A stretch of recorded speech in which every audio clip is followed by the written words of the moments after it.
En transportes de pasajeros vía SAT y en los Estados Unidos, a Sonia Pillaca, Sonita, muchas gracias, y a Julito Pimentel, a los hermanos Pimentel Negra también por estar con nosotros. Señoras y señores, la provincia de Painacochas tiene sus distritos y son justamente el distrito de Puyusca, Chumpi, Puyo, Upahuacho, Pacapauta, Ribacaico, Coronel Castañeda y su capital Coracora. Ayacucho Sur se ve presente. Guamaní Producciones de Simón Guamanilla Moca presente. Radio Painacochas presente y vamos a leer su reseña histórica de esta provincia que está con nosotros el día de hoy. El carnaval de la provincia de Painacochas, por su sincretismo cultural, gozan de diferentes estilos de carnaval que se presentan en toda la época. Entre estos están los estilos de Guayacha, la Huifana y el carnaval puntacero. Lo que ahora vamos a ver es la Guayacha con el ritmo de carnaval característico del chay, chay, chay, que se baila en toda la provincia, sobre todo en Coracora. El carnaval empieza con la entrada de los comparsistas, se adereza con el puchero, con los panes, las tantas libras, se adereza con la mirada de la Puturcuya, el Salazara y el Cuauhiri. La patrona, la Virgen de las Nieves, es la protectora de esta hermosa tierra de Coracora. Me avisan, por favor, para anunciar, el violín, el charango, la pena. Me avisan, por favor, dejamos libre la pista. Don Julio Bustamante Aguirre, presidente de la Federación. Aquí está Coracora. Adelante, provincia de Painacochas.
Thank you.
Vieja chaca, pintas, que vieja chaca.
chaval, ganas, chaval, ganas, chaval, ganas, chaval.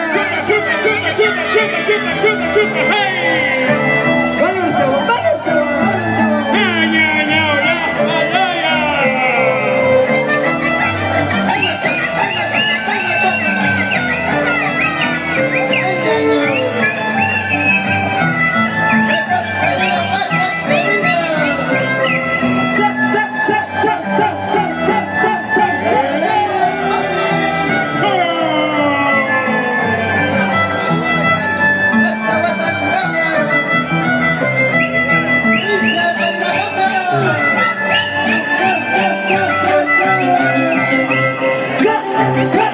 Cut!